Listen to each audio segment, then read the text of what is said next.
नमस्कार साथियों, आप सभी का स्वागत है। मैं डॉक्टर महिपाल। आज हम इस क्लास में सामाजिक स्तरीकरण पर चर्चा करेंगे। सामाजिक स्तरीकरण का अर्थ, परिभाषा, विशेषताएं, सामाजिक गतिशीलता, इसके सिद्धांत और क्लास के अंत में हम महत्वपूर्ण प्रश्नों पर भी चर्चा करेंगे। अगर हम सामाजिक स्तरीकरण की बात करें तो इस शब्द का सर्वप्रथम प्रयोग था, स्तरीकरण का सर्वप्रथम प्रयोग था वो भूगर्भ शास्त्र में किया गया था लगभग 1940 के दशक में, और वहीं से भूगर्भ शास्त्र से ही समाज शास्त्र में इसका प्रयोग होने लगा है।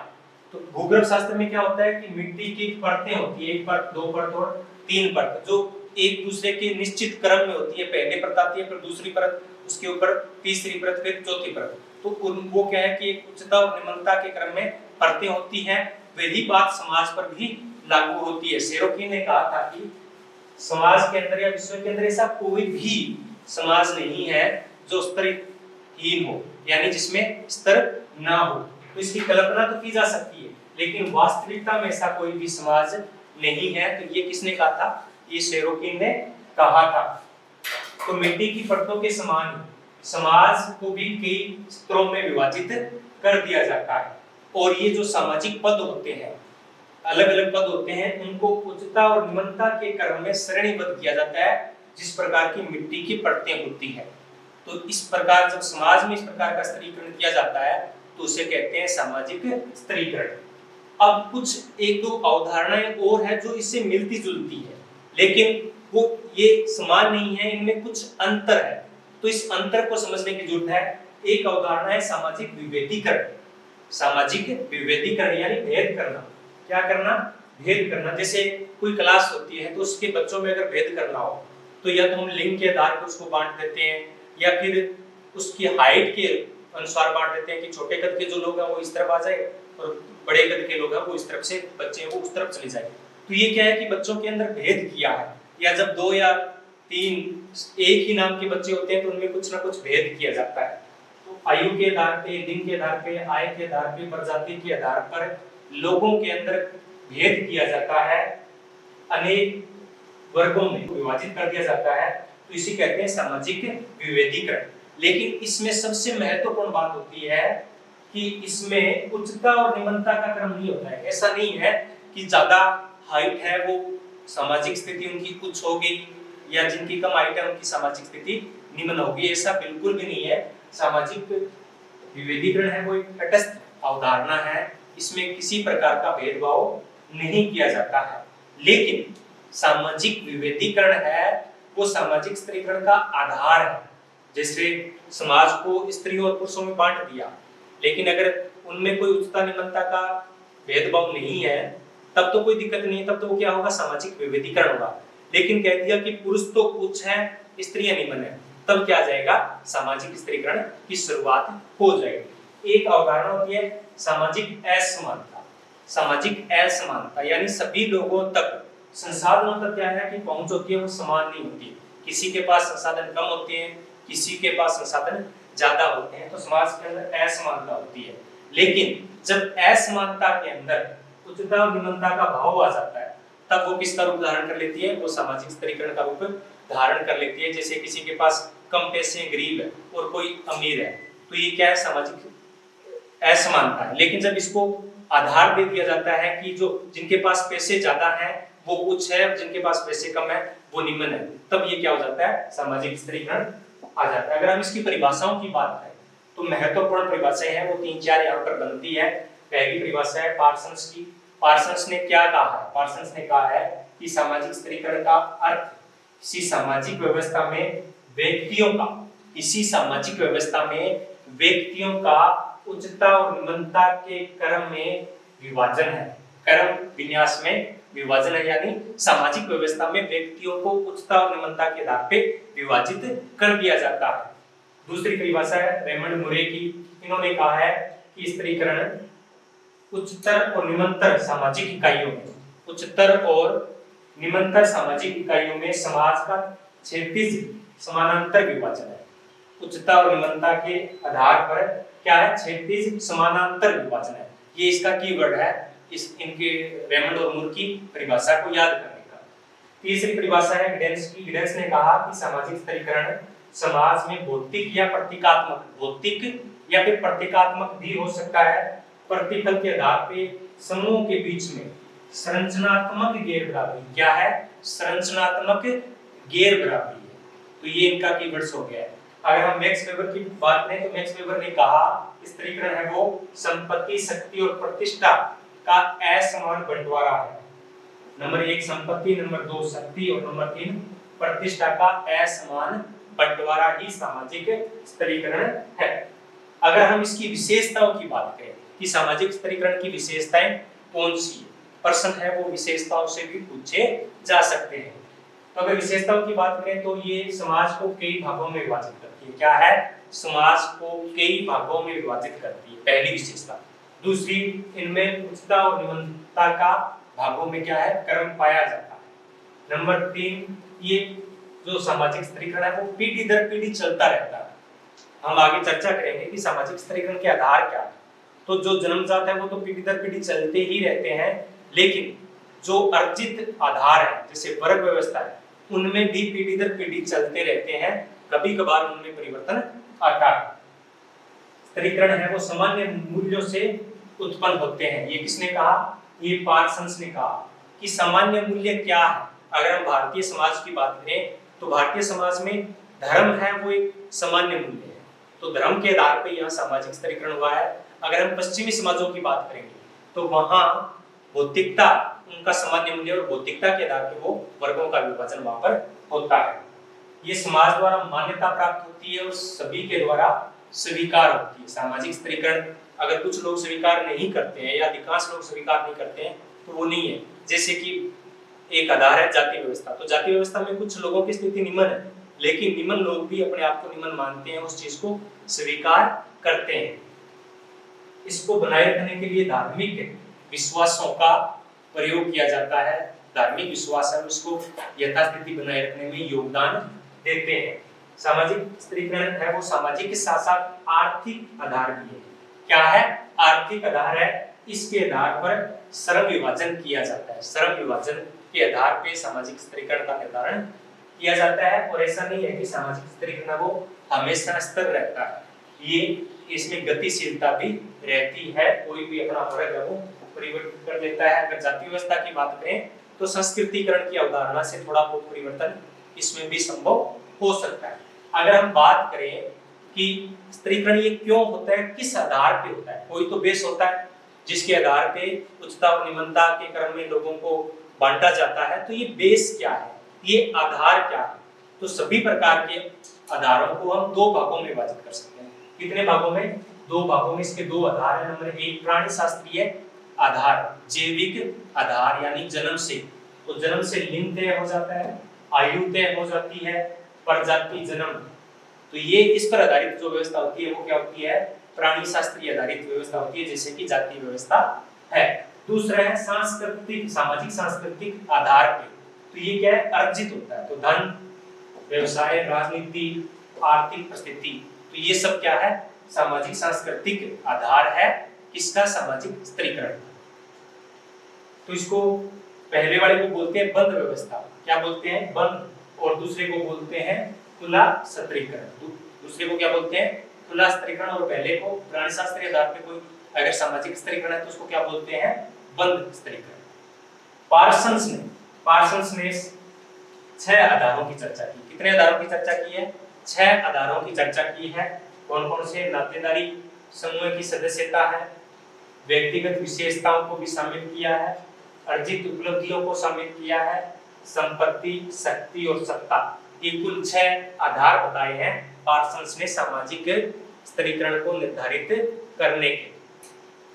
अब हम बात करें इनके स्वरूप की। दुनिया के अंदर सामाजिक स्त्रीकरण के कितने स्वरूप पाए जाते हैं, कितने प्रकार हैं? तो आज तक के इतिहास के अंदर बोटोमोर ने कुल 4 आधारों की चर्चा की है या 4 प्रकारों की चर्चा की है। 4 इसके स्वरूप बताए। क्या बताए हैं? आधार की बजाय हम इसको क्या कहेंगे? स्वरूप बताए हैं। 4 स्वरूप कौन कौन से बताए हैं? सबसे पहले की बात करें, बाबा आदम जमाने की बात करें तो समाज है वो 2 वर्गों में विभाजित था, 2 स्तरों में विभाजित था। उस प्रथा को बोलते हैं दास प्रथा। क्या बोलते हैं? दास प्रथा। समाज, प्राचीन समाज की ये विशेषता रही है। नंबर 1 दास और नंबर 2 स्वामी, दो वर्ग हुआ करते थे। ये उच्च था और ये निम्न था। दूसरी है जागीर व्यवस्था। जागीर व्यवस्था है वो, इसको बोलते हैं स्टेट। क्या बोलते हैं? स्टेट। ये मध्यकालीन यूरोप की विशेषता है। किसकी विशेषता है? मध्यकालीन यूरोप की व्यवस्था है, जिसमें सामंतवादी समाज था। मध्यकालीन यूरोप में जब सामंतवादी समाज था तो उसकी विशेषता है, उसमें 3 वर्ग थे। नंबर 1 सामान्य जनता, मध्य में आती थी सामंत, और तीसरे नंबर पे आते थे या सबसे उच्च क्रम पे आते थे पादरी। क्योंकि जो राजतंत्र था वो भी किसके अधीन आता था? पोप के अधीन आता था, पादरियों के अधीन आता था। तो पादरी सर्वोच्च थे, मध्य में सामंत थे और तीसरे नंबर पे थे सामान्य जनता। अब है तीसरी बात करें तो ये जाति प्रथा। क्या है? जाति प्रथा।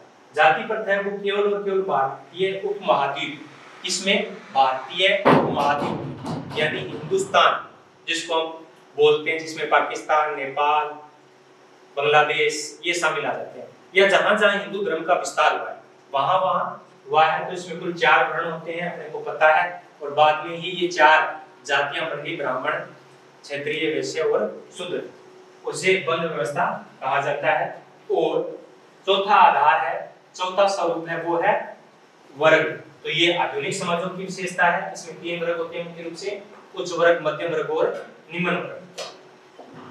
अब हम इसके कुछ और बातों की बात करें या इसके सिद्धांतों की बात करें तो इसके मुख्य रूप से 2 सिद्धांत हैं। क्या सिद्धांत है?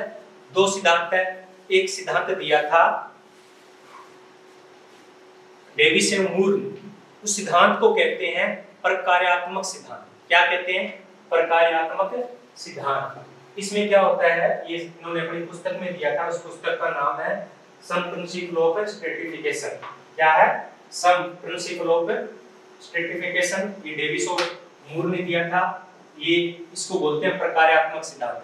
यह सिद्धांत क्या कहता है कि समाज के अंदर अनेक पद होते हैं, अनेक आवश्यकताएं होती हैं। उन आवश्यकताओं को पूरा करने के लिए अलग अलग लोगों को अलग अलग कार्य करने पड़ेंगे। लेकिन जो ये कार्य है, जो पद सर्जित किए गए हैं, वो सारे एक लेवल के नहीं है। किसी के लिए विशेष योग्यता की आवश्यकता पड़ती है और किसी के लिए विशेष योग्यता की आवश्यकता नहीं पड़ती है। और जैसे कि उदाहरण के तौर पे देते हैं कि जैसे किसी को झाड़ू लगाना है तो उसके लिए कोई विशेष योग्यता की आवश्यकता नहीं रहती है, हर कोई झाड़ू लगा सकता है। लेकिन अगर देश चलाना है, प्रशासन चलाना है, तो उसके लिए क्या होता है? विशेष योग्यता की आवश्यकता होती है। तो जिनके लिए विशेष योग्यता की आवश्यकता होती है उनका महत्व समाज में ज्यादा होता है और उनको वेतन भी ज्यादा मिलता है और समाज में उनकी प्रस्थिति भी अधिक होती है। तो वो क्या होते हैं? वो उच्च वर्ग में शामिल आ जाते हैं। वो किस में आ जाते हैं? उच्च वर्ग में आ जाते हैं। जैसे कि अगर आईएएस की बात करें तो वो सर्वोच्च पद में आ जाते हैं, प्रशासनिक पद में। उसके बाद में जैसे जैसे हम नीचे आते जाएंगे, सामाजिक स्तरीकरण है वो नीचे आता जाएगा, और जिनके लिए सबसे कम योग्यता की आवश्यकता पड़ती है और उनकी संख्या भी अधिक होती है, तो उनका क्या होता है? समाज में स्तर होता है वो निम्न होता है। तो इस कारण योग्यता के आधार पर सामाजिक स्तरीकरण होता है। जो योग्य होता है उसको अधिक वेतन मिलता है, अधिक सम्मान मिलता है, उसके लिए अधिक कार्यकुशलता की आवश्यकता होती है। तो इसको बोलते हैं सामाजिक स्तरीकरण का प्रकार्यात्मक सिद्धांत। इसका विरोध भी हुआ है। ह्यूमन ने इसका विशेष तौर से विरोध किया था कि ऐसा नहीं है कि एक समाज के लिए, ह्यूमन ने किया था कि एक समाज के लिए जितना महत्वपूर्ण एक झाड़ू लगाने वाला है उतना ही महत्वपूर्ण आईएएस है। अगर वो सफाई नहीं करेंगे तो सामाजिक व्यवस्था कैसे चलेगी? तो सभी व्यक्ति समाज के लिए समान रूप से महत्वपूर्ण होते हैं, उनकी तुलना नहीं की जा सकती कि ये कम है और ये अधिक है। आर्थिक सिद्धांत दिया था कार्ल मार्क्स ने। उन्होंने कहा था कि सामाजिक स्तरीकरण है वो किस आधार पे होता है? वो आर्थिक आधार पे होता है। जिनका आर्थिक संसाधनों पे अधिकार होता है वो उच्च वर्ग होता है, जिनका नहीं होता वो निम्न वर्ग होता है। अब एक और है इसमें साथ में सामाजिक गतिशीलता। एक अवधारणा और है साथ में इसी से जुड़ी हुई है, सामाजिक गतिशीलता, सोशल मोबिलिटी। सोशल मोबिलिटी पुस्तक थी वो थी शेरोकिन की। किसकी थी? शेरोकिन ने सोशल मोबिलिटी पुस्तक दी थी 1927 में। इसमें इन्होंने बताई थी गतिशीलता के बारे में। गतिशीलता का मतलब होता है कि जो स्तर है 1 स्तर 2 3, अगर कोई व्यक्ति इसको परिवर्तन करता है तो इसको बोलते हैं गतिशीलता। यानी कोई व्यक्ति एक स्तर को छोड़कर दूसरे स्तर पे जाता है तो उसको गतिशीलता बोलते हैं। तो ये दो प्रकार की होती है, एक लंबवत गतिशीलता और एक क्षैतिज गतिशीलता। एक लंबवत गतिशीलता और दूसरी क्षैतिज गतिशीलता। क्षैतिज में क्या होता है? क्षैतिज का मतलब होता है कि कोई समान स्तर पे ही गतिशीलता करता है।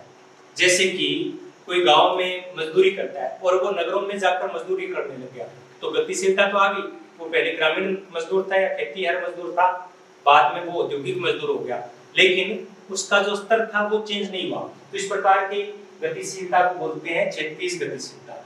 लंबवत गतिशीलता होती है कि निम्न स्तर से उच्च में चले जाना या उच्च स्तर से निम्न में आ जाना। तो ये दो प्रकार की होती है, ऊर्ध्वगामी गतिशीलता और अधोगामी गतिशीलता।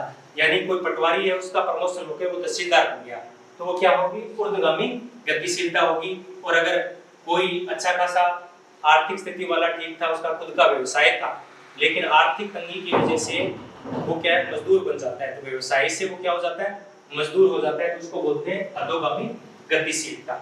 इसी प्रकार से लिपसेट और बेनेडिक्स ने अपनी पुस्तक social mobility in industrial society में 1959 में दो प्रकार की गतिशीलता की बात की थी, अंतःपीढ़ी गतिशीलता और अंतरपीढ़ी गतिशीलता। अगर कोई व्यक्ति अपनी पीढ़ी के अंदर अपने जीवन काल में कोई स्तर चेंज करता है, यानी जैसे उदाहरण दिया कि वो पटवारी था और वो तहसीलदार बन गया, तो वो क्या होगा? अंतःपीढ़ी गतिशीलता। लेकिन अगर उसका पिताजी पटवारी था और वो तहसीलदार बन गया तो वो होगी अंतरपीढ़ी गतिशीलता। तो अब हम इसके महत्वपूर्ण प्रश्नों पे चर्चा करें।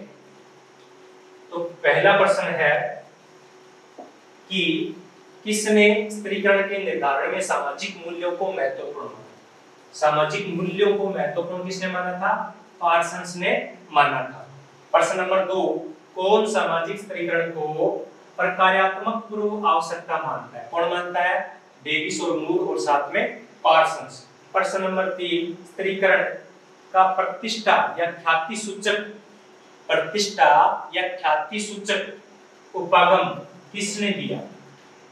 प्रतिष्ठा या ख्याति सूचक इसको बोलते हैं परिस्थिति समूह की अवधारणा थी। वो किसने दी थी? वो दी थी विलियम वार्नर ने यान्की सिटी के अपने अध्ययन के आधार पर। प्रश्न नंबर 4 है, किसने जाति को एक बंद परिस्थिति समूह क्या कहा है? बंद परिस्थिति समूह। तो मैक्स वेबर ने जाति को बंद परिस्थिति समूह कहा है। स्त्रीकरण का व्यवहारिक विश्लेषण का सिद्धांत किसने दिया? व्यवहारिक विश्लेषण का सिद्धांत किसने दिया? किंग्सले डेविस ने दिया।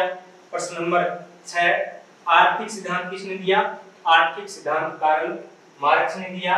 प्रश्न नंबर 7, किसने कहा कि जाति एक बंद वर्ग है? तो पता ही है, मजूमदार ने कहा था। जब वर्ग कुछ पुश्तैनी दृढ़ता के साथ पुश्तैनी हो जाता है तो उसको हम जाति कहते हैं, या भाषानुगत हो जाता है तो उसको क्या बोलते हैं? जाति कहते हैं। किसने कहा? कुर्ले ने कहा। प्रश्न नंबर 9, किसने स्त्रीकरण का प्रमुख आधार शक्ति को माना है? शक्ति के आधार पे सामाजिक स्त्रीकरण को किसने विभाजित किया? तो सी राइट मिल। किसने कहा? सी राइट मिल। इन्होंने शक्ति अभिजात की बात की है और अमेरिकी समाज में 3 प्रकार के शक्ति अभिजातों को उन्होंने बताया था, राजनीतिक, व्यवसायिक और सैनिक। ये 3 प्रकार के अभिजात हैं। सेना के जो प्रमुख लोग हैं, प्रमुख जो उद्योगपति हैं बड़े बड़े वो, और राजनीति में जो सर्वोच्च पद पर है वो 3 शक्ति अभिजात हैं। The theory of leisure class में बेबलिन कौन सा सिद्धांत प्रस्तुत किया? विलासी वर्ग का सिद्धांत दिया। किस वर्ग का सिद्धांत दिया? विलासी वर्ग का। इन्होंने कहा था कि समाज के अंदर 2 वर्ग होते हैं, जो वस्तुओं का उपभोग करते हैं वो विलासी वर्ग होता है और जो नहीं करता है वो सामान्य लोग होते हैं। एक पुस्तक है social stratification the forms and function of equality. ये पुस्तक ही वो प्यूमिन की है। इसमें इन्होंने डेविस के प्रकार्यात्मक सिद्धांत की आलोचना की है। गिडेंस ने स्त्रीकरण के प्रमुख आधार किसे माना है? तो गिडेंस ने स्त्रीकरण का प्रमुख आधार शक्ति को माना है। किसको माना है? शक्ति को माना है। और इसने 3 प्रकार के वर्गों की बात की थी, 3 वर्ग बताए थे समाज के अंदर, एक उच्च वर्ग, मध्यम वर्ग और निम्न वर्ग। गिडेंस ने। प्रश्न नंबर 13 की बात करें तो जो मैक्स वेबर है, मैक्स वेबर ने क्या किया था, सामाजिक स्थिरीकरण को बहुपक्षीय सिद्धांत दिया था। क्या दिया था? बहुपक्षीय सिद्धांत दिया था उन्होंने। इसमें उन्होंने दिया था 3 अलग अलग बताए थे, सामाजिक परिस्थिति, आर्थिक परिस्थिति और व्यवसायिक परिस्थिति। तीनों के आधार पर उन्होंने सामाजिक स्थिरीकरण को प्रस्तुत किया था और उसी के आधार पे भारत के अंदर आंद्रे बेतेई ने अपनी पुस्तक कास्ट क्लास एंड पावर में भी श्रीपुरम गांव का अध्ययन किया था और उसके आधार पे भारतीय सामाजिक स्थिरीकरण को समझने का प्रयास किया था। इसलिए आंद्रे बेतेई को भारत का मैक्स वेबर भी कहा जाता है। जाति व्यवस्था शुद्ध संस्तरण व्यवस्था है, शुद्ध सोपान की व्यवस्था। ये किसने कहा? ये कहा था ड्यूमा ने अपनी पुस्तक होमो हायरार्किक्स में 1970 के अंदर। तो ये हमारा सामाजिक स्थिरीकरण का टॉपिक था। अगर आपको ये क्लास पसंद आई हो तो लाइक कीजिए, चैनल को सब्सक्राइब कीजिए और अगर कुछ कमियां हैं या आपकी कोई डिमांड है तो कमेंट जरूर कीजिए। धन्यवाद।